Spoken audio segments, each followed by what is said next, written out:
Bueno, buen día. Hoy vamos a analizar el tema de extinción de las obligaciones. Si ustedes recuerdan, cuando nosotros empezamos a ver el tema de obligaciones, hablamos de cuáles eran las fuentes de las obligaciones. Y vimos que nosotros teníamos dentro de ellos, y fundamentalmente lo que nosotros hemos analizado es a través del contrato, porque ustedes recuerdan que vimos lo que era el contrato con las características generales en base a la ley, vimos cuáles eran los elementos para la formación de esos contratos, elementos accesorios, y el tema que vamos a abordar ahora, que es el tema de la extinción de las obligaciones, tiene que ver con el contrato, pero además con las otras fuentes de las obligaciones, como son el delito, el cuasidelito, la responsabilidad, como también los cuasicontratos. O sea que, ¿por qué les digo esto? Porque ustedes cuando analizan la extinción, o sea, ver cómo se acaba, cómo esa obligación que nace producto de ese contrato o por una sentencia de un juez que establece un régimen de responsabilidad para determinado sujeto, se aplica a todas las fuentes de las obligaciones. Nosotros ahora vamos a ver el pago, por ejemplo, que tiene que ver, sí, con la obligación de, en un contrato, imagínense en un contrato de compraventa, donde yo tengo dos partes, un vendedor, un comprador, cada uno asume obligaciones a través de un contrato, y ese fin o ese cumplimiento de las obligaciones va a significar justamente la extinción de las obligaciones. Pero lo mismo va a pasar cuando yo tengo una sentencia que a mí me decreta un juez diciendo que tengo que pagar una indemnización de tanto a tal persona por el daño que yo le ocasioné.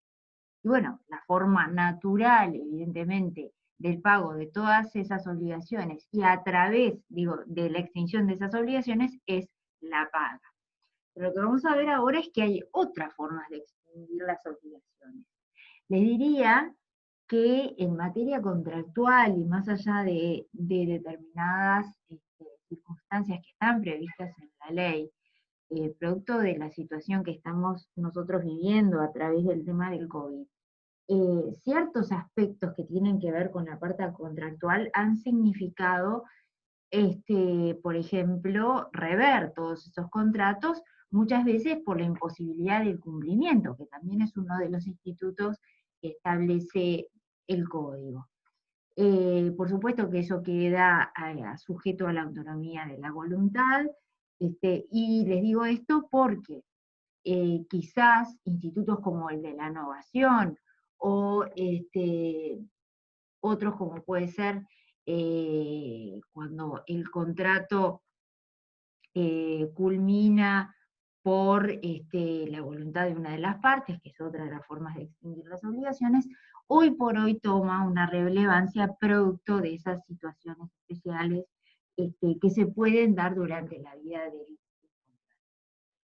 Al respecto, ustedes recuerden que nosotros tenemos, yo creo que eso también lo vieron conmigo, etapas que ese contrato transcurre. Teníamos una primera etapa que tenía que ver con las tratativas de ese contrato, después pasábamos a una segunda etapa que era efectivo el perfeccionamiento de ese contrato, que tenía que ver justamente con el cumplimiento de esos requisitos esenciales para la validez que establece la ley, y dentro de ellos, evidentemente, uno fundamental, que tiene que ver con el consentimiento, cuando se produce ese acuerdo de voluntad. Y una tercera etapa, que implica el cumplimiento de las obligaciones. Acuérdense que nosotros en materia de contratos teníamos un contrato que tiene contenido obligacional, que no implica la transferencia del dominio, para eso yo necesito el modo, o alguno de los modos de adquirir el dominio que nosotros. Justamente lo que vamos a ver ahora es esa etapa del cumplimiento y cómo se extinguen las obligaciones de forma natural o no, de acuerdo a los distintos institutos que la ley establece a los efectos de la extinción de las obligaciones. De ese contenido obligacional que nace con el contrato, vamos a ver cómo, en definitiva, se cumplen o no estas obligaciones y de alguna forma se extingue ese contenido del contrato. ¿Qué es la extinción de las obligaciones? Está regulada por el código también y todos los institutos están regulados en el código. Hoy vamos a ver que hubo una modificación, por ejemplo, en materia de los plazos de prescripción, vamos a ver de lo que son los plazos de prescripción. Se modificaron los plazos de prescripción adquisitiva y extintiva en la ley de urgente consideración. O sea que se han modificado normas del Código Civil, que nosotros también las vamos a ver, que justamente se vinculan con uno de los modos de extinción de las obligaciones, como es la prescripción. ¿Cuál es el concepto de extinción? Tiene que ver tanto con hechos, como puede ser la muerte, por ejemplo, o actos jurídicos, aquellos que dependen de la voluntad del sujeto, que van a tener por objeto liberar al deudor de la prestación a que se haya obligado. O sea, cómo se libera ese deudor en base a ese contrato o en base a ese régimen de responsabilidad, que tiene que ver justamente con la prestación, cómo se libera de esa prestación, de esa obligación a la que él quedó obligado. La forma natural es el pago, ¿no? El pago que tiene que ver con un acto, una declaración de voluntad jurídica, deliberado, voluntario del deudor.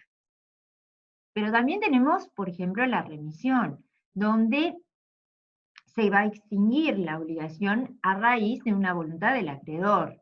El acreedor remite, perdona, digamos, vulgarmente la deuda. Pero además tenemos circunstancias que no tienen que ver con la voluntad de los sujetos, sino que son ajenas, como recién yo les hacía referencia a la prescripción extintiva, que es una forma de también extinguir las obligaciones y que tiene que ver con el hecho del transcurso del tiempo. Ustedes saben que a los efectos de la seguridad jurídica existe el instituto de la prescripción que hace que el tiempo tenga una relevancia jurídica. El contenido de cuáles son esas formas de extinguir está establecido en el artículo 1447 del Código Civil, y esa enumeración a la que hace referencia este artículo no es taxativa. ¿Qué quiere decir esto? Que hay otras causales de extinción de las obligaciones más allá de estas que nosotros estamos analizando en la clase de hoy. Fíjense el hecho de la paga, la compensación, la remisión, la que yo recién les decía que depende de la voluntad del acreedor, la novación, imposibilidad de pago, y otras que nosotros vamos a ir analizando en la clase de hoy. Es un tema extenso, complejo de algunos institutos, muchas veces se puede producir inclusive confusión, o sea, la idea acá es hacer un recorrido por cuáles son esos modos que establece el código a los efectos de la extinción, y por lo menos tener una idea de ciertos elementos fundamentales de cada uno de ellos, tratando de distinguirlos con otros. Yo les decía que, por ejemplo, la muerte puede ser que es un hecho jurídico que no depende de la voluntad, implica o puede implicar la extinción de las obligaciones, por ejemplo, en todas aquellas que son intuito personae, como dice justamente, aquellas que se acaban con la muerte, que no son todas, ustedes ya vieron, cuando vieron Modos de Adquirir, que por el hecho de la muerte no se extinguen todas las obligaciones, sino que se transmiten a los herederos, pero hay algunas que sí. Recuerden, por ejemplo, en este momento les nombro como un desmembramiento del dominio, el usufructo. El usufructuario, con su muerte, puede llegar a transmitir, a extinguir las obligaciones. Otras, como por ejemplo el mutuo acuerdo, que es el 1294, que establece, por acuerdo de parte yo puedo extinguir las obligaciones, y esa es una de las hipótesis que no está incluida en este artículo 1447 en cuanto a la enumeración que hace. Otro tema, y que también vamos a abordar, es el tema de las nulidades. Las nulidades tienen que ver con otra forma que no implica extinción, porque vamos a ver que tiene una naturaleza totalmente distinta, sino que va a determinar que esa obligación nunca haya nacido. Esa es justamente la característica de la nulidad. Ustedes ya, por lo menos hemos hecho referencia al tema del régimen de las nulidades absolutas y relativas, vinculadas, por ejemplo, con el no cumplimiento de esos requisitos esenciales para la validez, que dependiendo de la naturaleza de la ausencia de alguno de ellos, va a implicar una nulidad absoluta o una nulidad relativa. Tenemos modos que son de carácter voluntario, por ejemplo, que tiene que ver con el pago, pero más allá de eso puede ser la novación también, y otros que no dependen de la voluntad, que no es un acto jurídico, como es el tema de la prescripción. En definitiva, el concepto, más allá de que cada uno de estos institutos tiene su propio concepto, que es un poco lo que vamos a ver hoy, qué significa cada uno de estos institutos que establece el código, implica formas voluntarias o no, como puede ser el tema de la prescripción, el transcurso del tiempo para extinguir las obligaciones. El primero de ellos, el pago. ¿Qué significa el pago? No es solamente el pago de la suma de dinero, como sería en un contrato de compraventa el pago del precio, sino también el cumplimiento de la obligación del vendedor, de la entrega de la cosa. O sea, ¿qué significa el pago? Es la prestación a la que se encuentra obligado ese deudor para poner un ejemplo, un contrato. Es, en definitiva, el cumplimiento de esa prestación. Que puede ser, ustedes recuerdan que el contenido de las obligaciones va a ser de dar, hacer o no hacer, y justamente lo que voy a cumplir a través del pago es o dando, o haciendo, o no haciendo esa obligación a la que se es el hecho, como dice ahí, material, la prestación en sí, la entrega de la cosa. Y, en definitiva, puede ser inclusive la omisión también en el caso de obligaciones de no hacer, o sea, cuando yo no tengo que hacer determinado. ¿Quiénes son los legitimados para hacer el pago? Vamos a ver que no todos están legitimados para poder hacer ese pago y eso va a tener ciertas consecuencias. El principal obligado, obviamente, que va a ser el deudor. No solamente, como dice ahí, tiene el deber, sino el derecho. Vamos a ver que inclusive cuando ese pago no es recibido, el deudor va a tener alternativas, como es el hecho de la oblación o la consignación, a los efectos de cancelar, cumplir, y de esa forma, como consecuencia, extinguir la obligación. En general, y vinculado con lo que recién hablábamos, no solamente va a ser el deudor, sino también los herederos, en aquellas obligaciones donde no culminan por la muerte del causante. Esa obligación pasa a los herederos y en definitiva ellos vienen a ocupar el lugar de ese causante y van a estar también legitimados para realizar el pago. Lo que les decía de la oblación y la consignación, que no es un instituto muy conocido, sí jurídicamente hablando, pero el hecho de obligación y consignación implica una forma de extinción de las obligaciones cuando es el propio acreedor el que no está dispuesto a recibir el pago del deudor. Pero además, vamos a ver que pueden ser terceros. Por ejemplo, el codeudor, cuando yo tengo una obligación y esa parte está constituida por más de un sujeto. El codeudor también va a estar legitimado a realizar la prestación y a extinguir las obligaciones. El fiador tiene que ver con el contrato de fianza, un contrato de garantía, mediante el cual ese fiador queda obligado con el acreedor frente al no cumplimiento del deudor. Este fiador, cuando paga, vamos a ver que se subroga en los derechos de ese acreedor. En definitiva, el fiador lo que hace es garantizar el pago que tiene que hacer ese deudor. De hecho, cuando paga este fiador, libera, extingue, pero él va a tener lo que se conoce en la ley como derecho de repetición para ir contra ese deudor. Por otro lado, tenemos quiénes son los sujetos que están legitimados para recibir el pago. El acreedor, sin lugar a dudas, los herederos, tanto a título universal como singular, los cesionarios, por ejemplo, inclusive los representantes tanto del acreedor como de ellos, representantes legales o representantes voluntarios, como puede ser a través de un poder o de un mandato. Esto es importante porque inclusive nosotros tenemos un artículo, como es el 1457, que determina que el pago mal hecho no extingue la obligación. Hay una máxima que dice, el que paga mal paga dos veces, y justamente esto es una de esas hipótesis.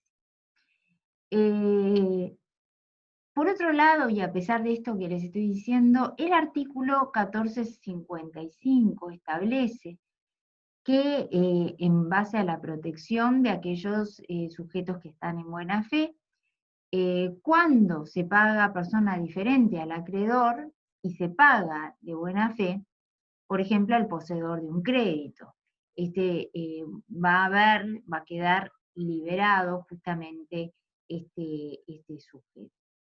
Con respecto al pago, otro aspecto que nosotros tenemos que tener en cuenta, más allá de los legitimados, es el objeto del pago. Acá funcionan dos principios, uno que tiene que ver, se conoce como el principio de identidad, que tiene que ver con lo que es la cosa debida. Solo se va a poder cancelar la obligación cuando efectivamente haya identidad en la cosa que es objeto de la obligación. Y por otro lado, el principio de integridad. No puede obligarse al acreedor a recibir por partes el pago de una deuda, aunque esta puede ser de naturaleza divisible. Muchas veces hay imposibilidad justamente por la naturaleza de las obligaciones. Pero cuando se trata de obligaciones que pueden ser divisibles, se tiene una excepción, el principio general es que no se puede obligar al pago a recibir por parte.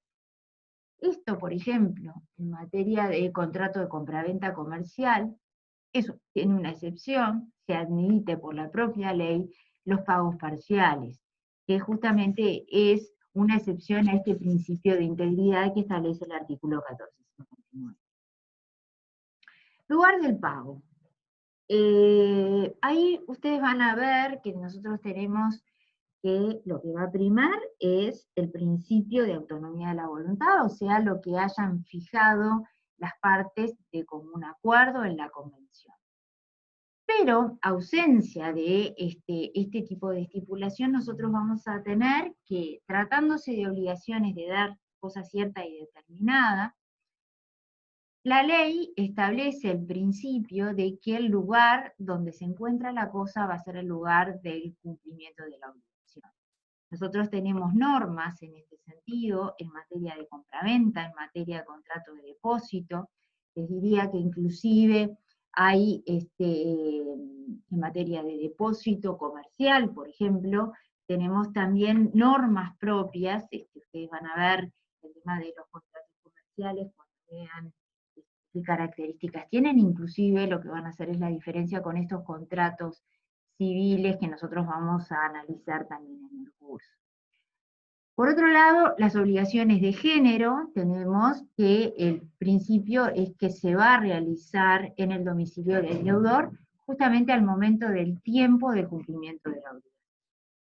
O sea, ¿qué significa el tiempo? Al momento que la obligación es exigible.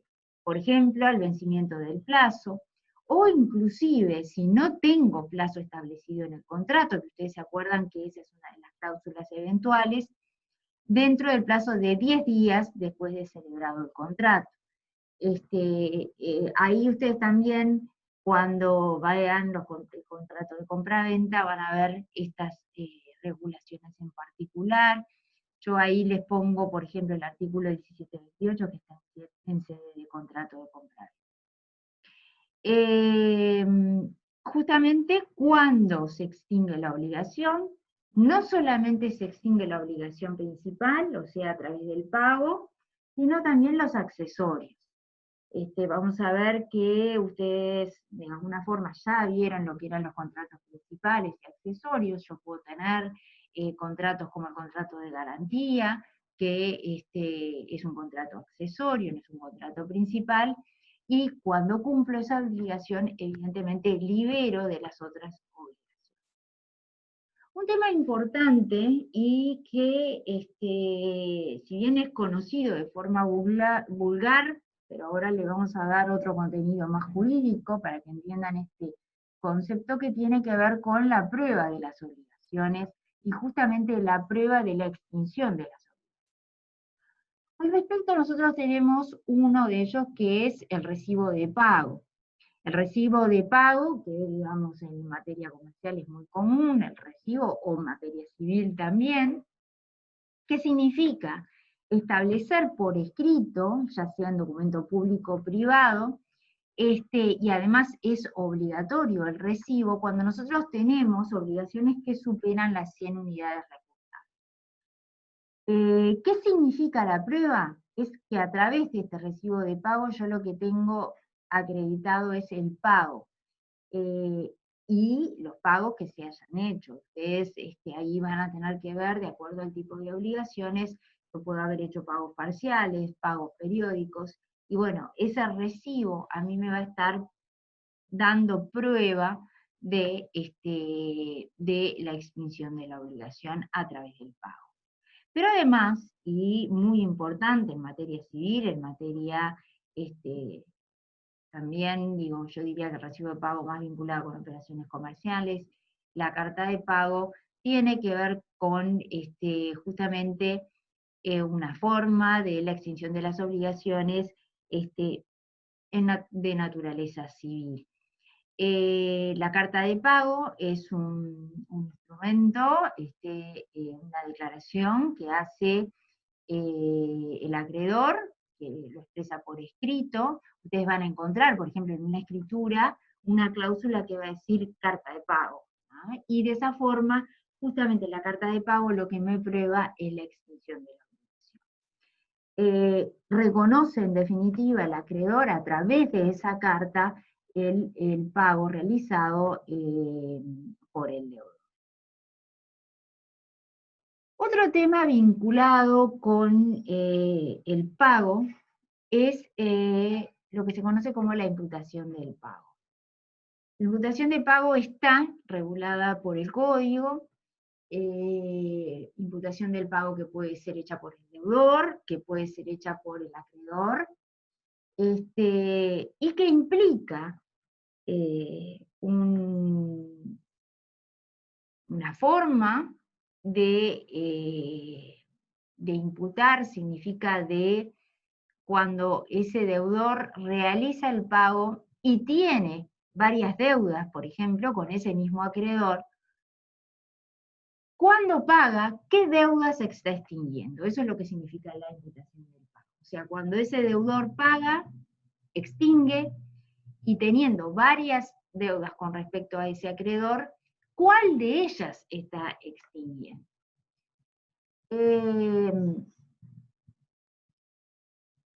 La naturaleza, bueno, de cosas fungibles o del mismo género. Imagínense, y el ejemplo más claro es el tema de cuando se debe una suma de dinero, o varias sumas de dinero. O sea, ¿cuál de ellas yo estoy extinguiendo? Ustedes van a ver que un préstamo, por ejemplo, implica un capital, pero también implica los intereses, que vienen a ser el precio del préstamo, y puede haber más de uno inclusive, es decir, bueno, a ver, cuando ese deudor está pagando, ¿cuál de esas deudas está cancelando? ¿A capital, a intereses? ¿Cuál de esas deudas a capital?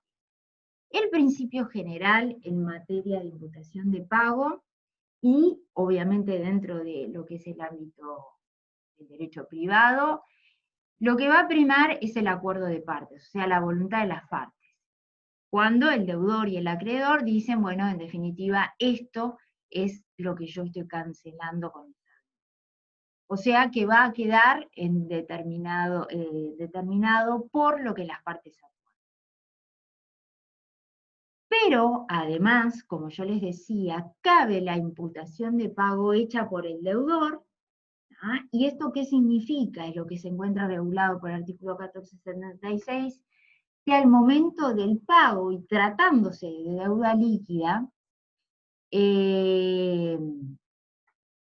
establece que el deudor va a poder determinar, vamos a leer el artículo 1467, yo muchas veces no leo porque el tiempo no da, pero dice, el 1476, perdón, dice así: si varias deudas de una persona en favor de un solo acreedor tuvieran un objeto semejante, el deudor goza de la facultad de declarar al tiempo de hacer el pago por cuál de aquellas quiere que se entienda. Dice, la elección del deudor no podrá ser sobre deuda ilíquida o que no sea de plazo vencido. O sea, dos elementos fundamentales. Una, deuda ilíquida, y por otro lado, tenemos el hecho de el tema de justamente que se encuentre con plazo vencido. Capital e intereses, que es lo que me establece el artículo 1477, dice, el que debe un capital con intereses no puede, sin consentimiento del acreedor, imputar al capital el pago que verifica. El pago por cuenta de capital e intereses se imputa a estos en primer lugar. ¿Ah? Por otro lado, tenemos el tema de la imputación hecha por el acreedor. El pago puede el propio acreedor determinar a cuál se imputa, y nosotros tenemos que en ese caso se produce otra forma, que es el pago por subrogación.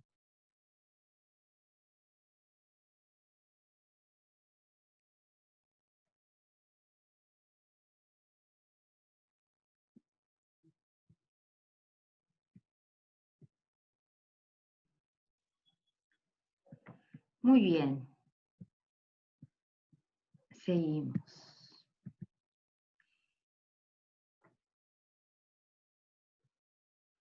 Oblación y consignación.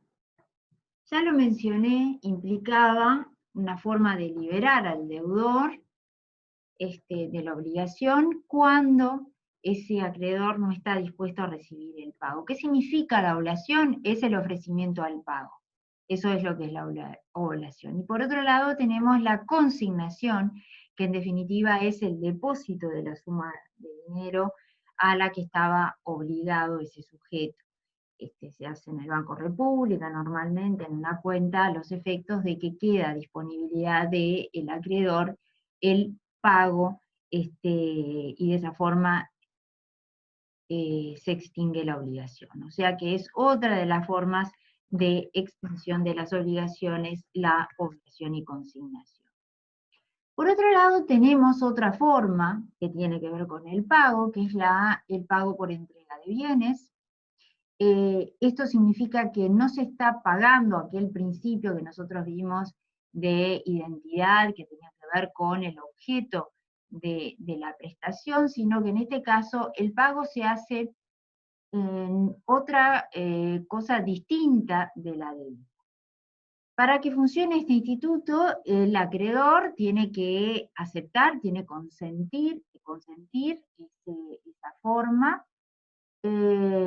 Obviamente, otros requisitos, que sea un acreedor que sea capaz, y que la cosa que está entregando sea en calidad de pago. Digo, porque si no, evidentemente yo no estoy extinguiendo las obligaciones. Es otra excepción. Así como el pago con beneficio de competencia, que son otras modalidades, que inclusive es un beneficio que tienen en este caso los deudores, y que opera aún en contra de lo que es la voluntad del acreedor. No se hace justamente en la totalidad de lo que se debe, el principio de indivisibilidad, ¿se acuerdan? De integridad del objeto de la obligación, sino en una parte.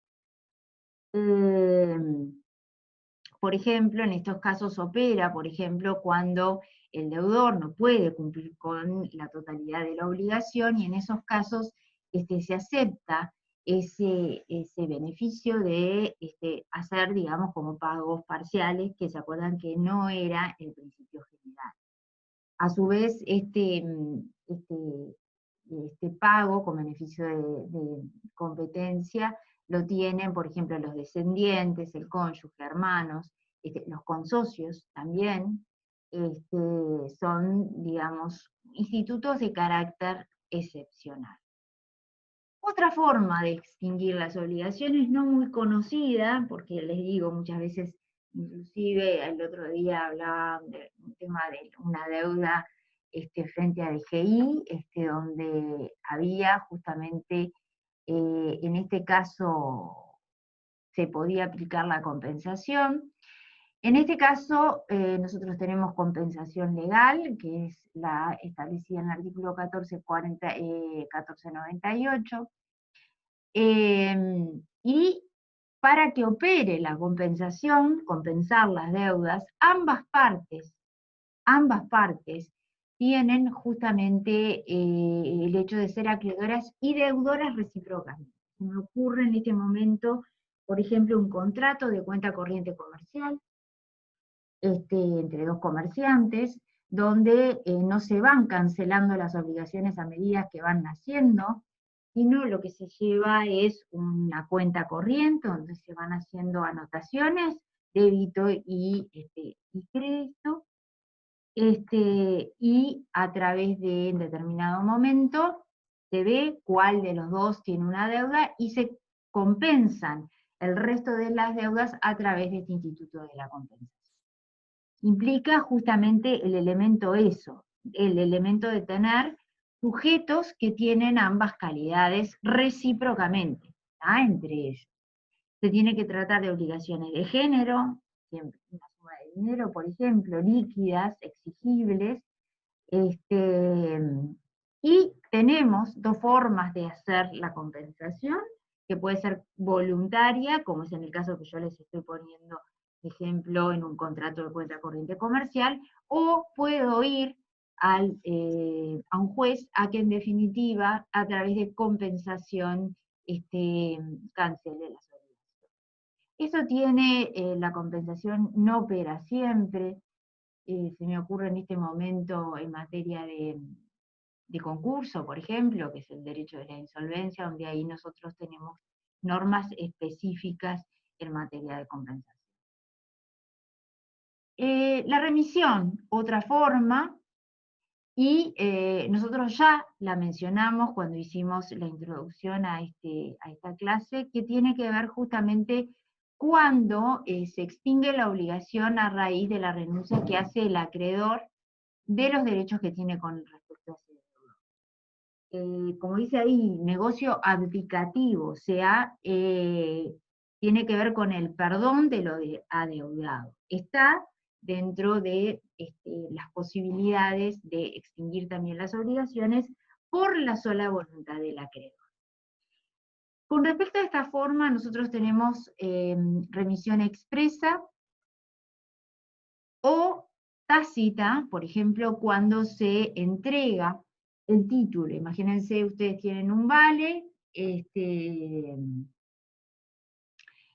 son acreedores, el vale es un título valor que conviene la obligación de pagar una suma de dinero, y justamente donde está consignada en ese documento, un documento comercial, esa suma de dinero, y el acreedor presenta, es un título de exhibición, de rescate, presenta el cobro del deudor, o puede, de lo contrario, entregarle ese documento y en definitiva, de forma tácita, está cancelando la obligación por remisión, o sea, no la vuelve, no la va a exigir.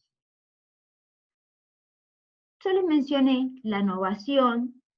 La novación implica la extinción de una obligación, pero a su vez, extinguida esta, nace una nueva. ¿Ah? Y esta nueva que nace viene a ocupar el lugar de la anterior. Nace una nueva obligación, pero extingue la anterior. Por ejemplo, esto mismo que yo les decía de títulos valores, los títulos valores no tienen novación, no tienen esa característica de la novación. Implica una nueva obligación que sustituye esa anterior, y la naturaleza de esa obligación no es igual a la anterior.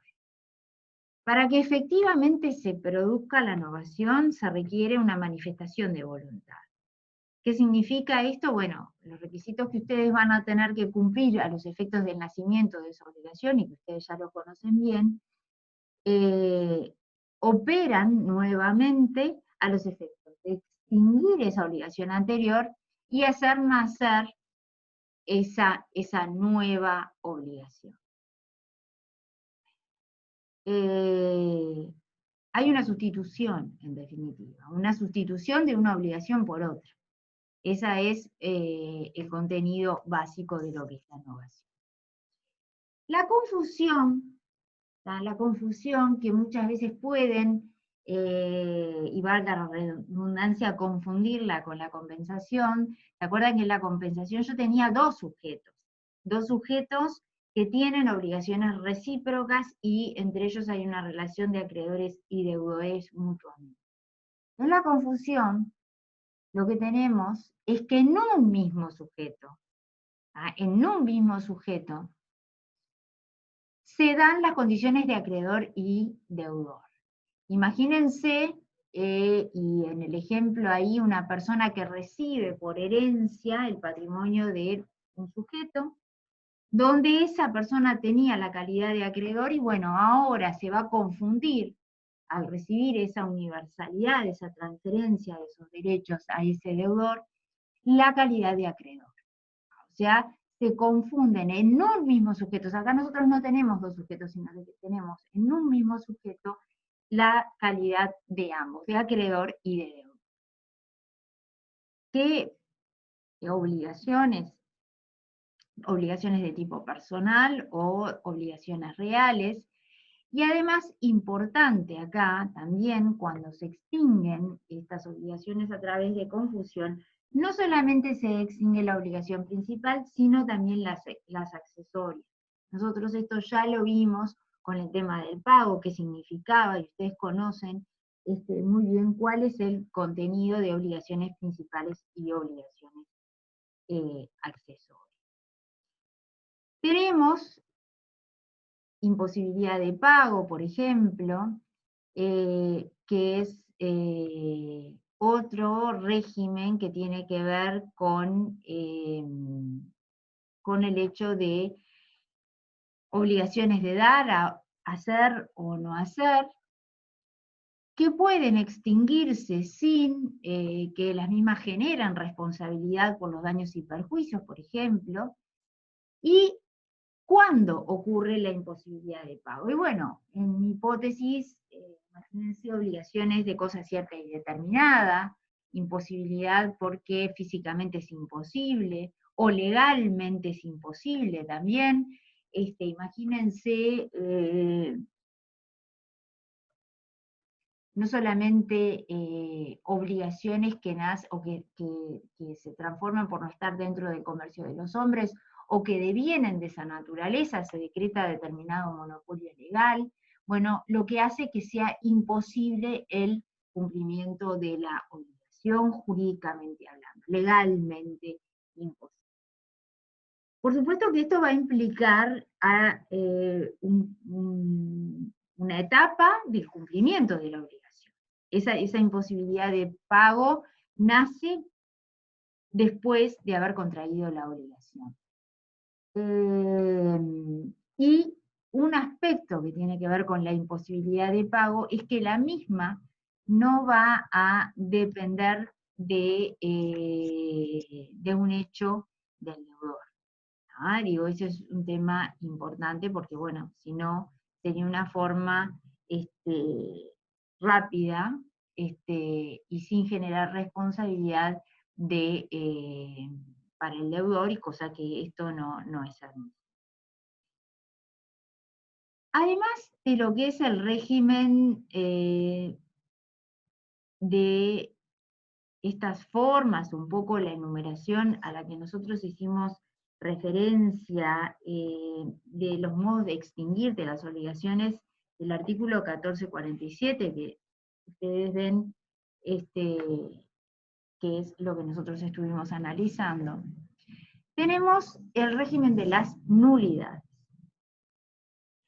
Yo se los mencioné cuando empezamos a introducir el tema de la extinción de las obligaciones, no como una forma de extinguir las obligaciones, sino que en realidad la nulidad tiene que ver con aspectos que hacen a que esa obligación no nació.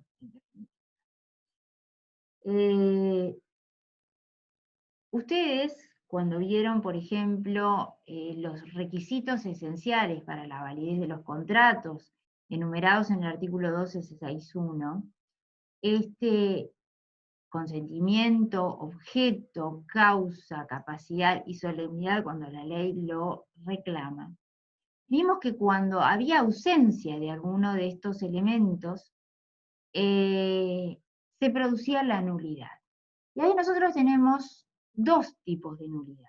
La nulidad absoluta, que va a producir la nulidad absoluta del negocio jurídico, cuando se produce la falta de objeto o la causa ilícita. La causa, ¿se acuerdan? El objeto era el objeto de la obligación, la prestación a la que el sujeto quedaba obligado, que ahí ustedes van a ver, dependiendo del tipo de contrato, cuál va a ser el contenido del objeto de ese contrato.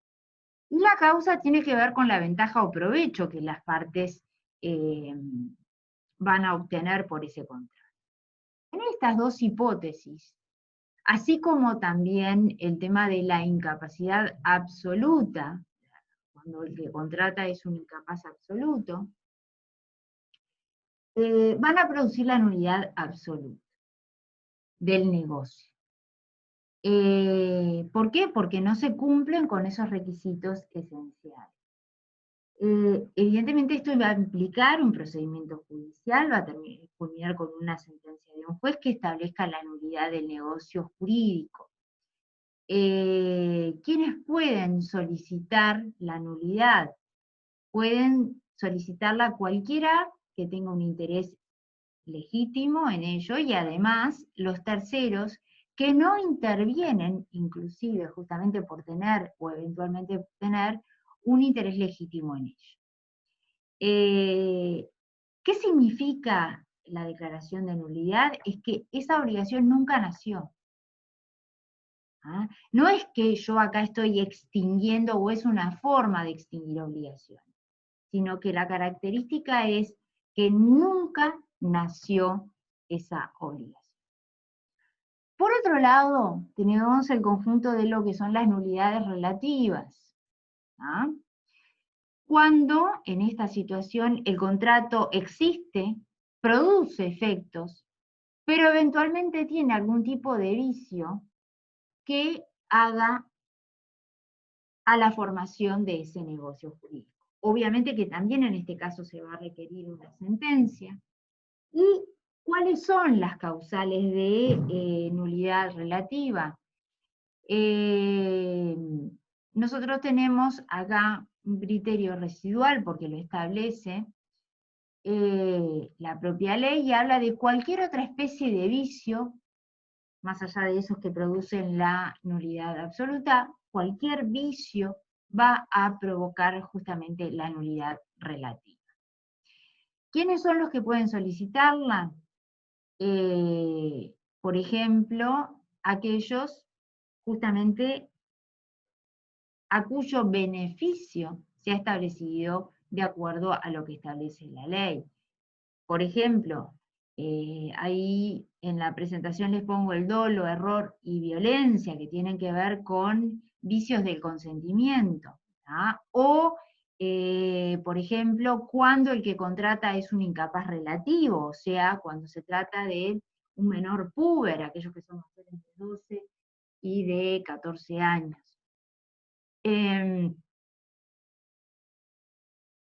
No opera de oficio, esto significa que no la puede decretar el juez, sino necesariamente requiere instancia de parte.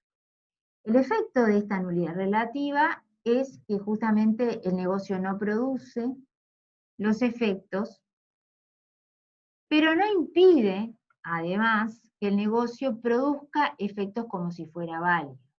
Vamos a ver que este tipo de nulidad relativa es subsanable, justamente por el transcurso del tiempo, o inclusive por la ratificación de las partes. Imagínense que el que contrató es un menor, puber, en ese caso, por el transcurso del tiempo, se va a poder subsanar, o de lo contrario, las partes van a poder ratificar ese contrato. Atención que esto no tiene nada que ver con el régimen de legitimación. Entonces es un aspecto que muchas veces se confunde. Acá estamos dentro de lo que es el ámbito de la capacidad que nosotros ya estuvimos analizando. ¿Qué efecto tiene la sentencia que declara la nulidad? Tiene un efecto constitutivo. ¿Ah? En la sentencia de nulidad relativa. Extingue, esta es una sentencia de carácter declarativo, extingue el contrato y evidentemente las obligaciones de que él surge. Además del régimen de nulidades, y porque justamente además lo enumera dentro de las formas de extinción del 1447, tenemos la prescripción. La prescripción es, como yo al principio, cuando empezamos esta clase, les mencioné que justamente en esta materia ha habido modificaciones bastante recientes. ¿Qué significa la prescripción? Nosotros ya lo vimos, y ustedes lo estudiaron al instituto cuando vieron los modos de adquirir. ¿Ustedes recuerdan los modos de adquirir? Yo diría que hay tres modos de adquirir que son los más relevantes.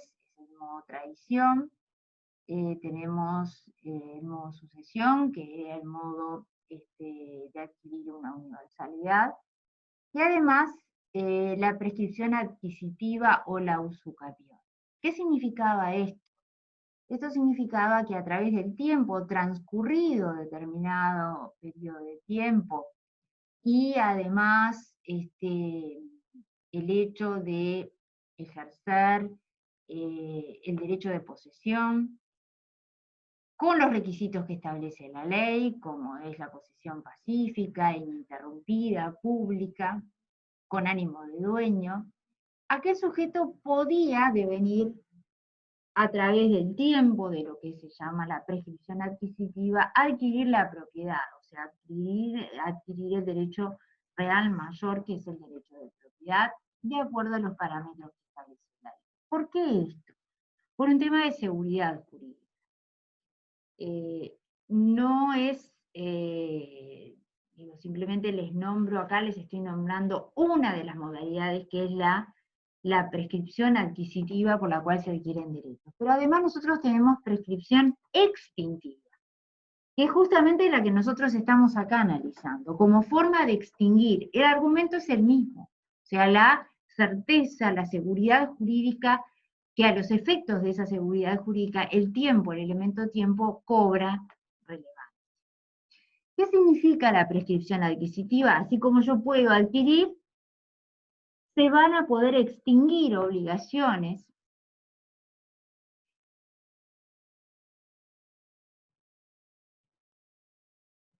porque ese acreedor no ha ejercido los derechos o acciones durante determinado tiempo. Justamente acá no es un beneficio, sino que nosotros estamos frente a una sanción. O sea, por la inoperancia de ese acreedor, por dejar pasar, eso va a tener una relevancia y va a hacer que ese acreedor pueda perder sus derechos. Tiene que ver con la seguridad. ¿Ah?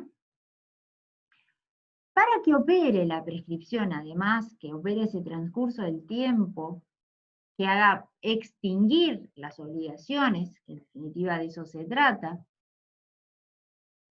hay una serie de requisitos que establece la ley. Por ejemplo, uno de ellos es que las acciones no sean imprescriptibles, o sea, que efectivamente no estén decretadas por el legislador como acciones imprescriptibles. Por otro lado, el plazo o el tiempo empieza a correr desde que esa deuda es exigible. Ahí ustedes van a tener, por ejemplo, excepciones, ¿no?, que tienen que ver con, por ejemplo, desde la fecha del contrato, como lo establece el artículo 1741. Son excepciones, pero necesariamente se tienen que dar estos requisitos para que opere la prescripción. ¿Qué es lo que pasó con la ley de urgente consideración? Ahí ustedes tienen la 19889 del año 2020. El código establece, y en definitiva esta ley lo que hizo fue modificar los plazos de prescripción que establecía el código. O sea, esta ley introdujo modificaciones en el Código Civil. Y los plazos se redujeron de 30 a 20, de 20 a 10 y de 10 a 5. El plazo para la prescripción de la acción real, hoy por hoy, es de 20 años, en el caso de las acciones personales de 10, desde que esa deuda es exigible, y el derecho a ejecutar una acción de carácter personal de 5 años. Estas son prescripciones extintivas. Además tenemos, no se las voy a nombrar, pero simplemente se los digo, porque ustedes además creo que esto está tratado en el manual, el tema de las prescripciones presuntivas, a que ustedes los encuentran señaladas en el artículo 1222 y 1225. Por último, en materia de extinción de las obligaciones, tenemos que los plazos de prescripción se pueden interrumpir, lo establece la propia ley, a diferencia de lo que es la caducidad, que la caducidad no se interrumpe. Esa es una de las grandes diferencias, que ustedes ya deben haber visto este tema. ¿Cuáles son las formas de interrupción? Tenemos formas naturales, por ejemplo,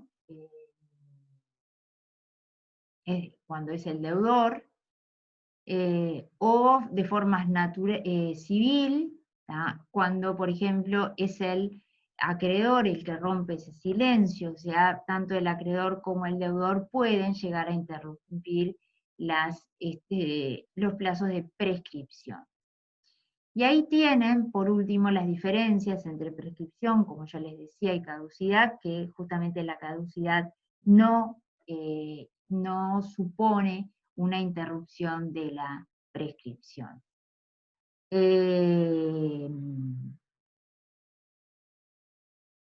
Y bueno, y con esto yo diría que tienen por lo menos aspectos generales de todas las distintas hipótesis, o por lo menos de algunas de las que nosotros estuvimos señalando en el código como formas de extinción de las obligaciones. Es un tema complejo. Esto es a modo de por lo menos una introducción, que conozcan los institutos, porque es un tema complejo, es un tema largo además, y que tiene muchas excepciones dependiendo del tipo de contrato, inclusive de la ustedes acá simplemente es a modo de normas de carácter general para que conozcan una serie de institutos que son seguramente muy novedosos para ustedes. Y bueno, y por acá estaríamos terminando el tema de extinción de las obligaciones. Tienen ahora, supongo que van a tener que ver el tema de prueba de las obligaciones, y terminaríamos en sí el régimen general de obligaciones, que es bastante complejo. Bueno, muchachos, me despido por acá, y bueno, ya nos encontraremos en otra clase.